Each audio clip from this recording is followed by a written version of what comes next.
I tucked my son Liam into bed the same way I did every night. Blanket pulled up to his chin, nightlight glowing softly in the corner, his favorite stuffed bear pressed against his chest. The house was quiet, too quiet, but I didn't think much of it. Old houses creak. Shadows play tricks. Parents learn to ignore those things. I kissed his forehead and smiled. "Good night, champ." As I turned to leave, Liam grabbed my wrist with surprising strength. "Daddy," he whispered, his voice trembling, "can you check for monsters under my bed?" I sighed softly, forcing a laugh. "You're getting too old for monsters, buddy." "Please," he said, eyes wide and shiny, "just check." Something in his voice made my chest tighten. It wasn't childish fear, it was desperation. I knelt down, lifted the edge of the blanket, and bent to look beneath the bed. That's when I saw him. Another Liam. He was pressed flat against the floor, his small hands clutching the carpet, his face pale and streaked with tears. His eyes met mine, and I felt the blood drain from my face. "Daddy," he whispered, shaking uncontrollably, "there's someone on my bed." My mind froze, logic shattered, my breath caught in my throat. Behind me, the mattress creaked softly. Slowly, so slowly, it dawned on me that I could feel warm breath on the back of my neck. I didn't turn around. I couldn't. "Daddy," the voice from the bed said again. It sounded exactly like my son, but deeper, wrong. Under the bed, the real Liam began to cry silently, his small body trembling.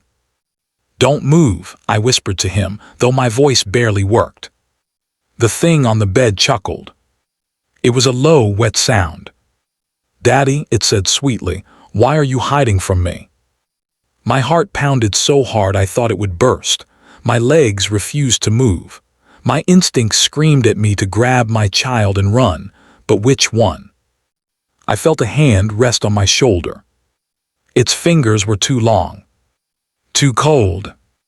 I spun around and shoved it back with all my strength.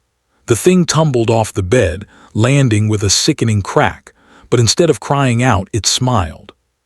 Its mouth stretched too wide. Its teeth were wrong. "Run," I screamed. The real Liam crawled out from under the bed, and I scooped him into my arms, sprinting toward the door. The hallway lights flickered as we ran. The house groaned, walls pulsing as if alive. Behind us, footsteps followed. Fast. Too fast. We slammed the bedroom door shut and ran downstairs. I burst through the front door and didn't stop until we were outside, gasping for air in the cold night. I looked down at Liam in my arms. He was shaking, but he was real, warm, breathing. We spent the night in the car. The police came at dawn. They searched the house from top to bottom. They found nothing. No intruder. No signs of forced entry. No explanation. We didn't go back inside. I sold the house within a week. Years passed. Liam grew up. The nightmares faded. Life moved on, or at least pretended to. Until last night. I was lying in bed when I heard footsteps outside my door. Slow, careful. Then a familiar voice whispered from the darkness. "Daddy, can you check for monsters under my bed?" My door creaked open. And this time, I don't have a son anymore.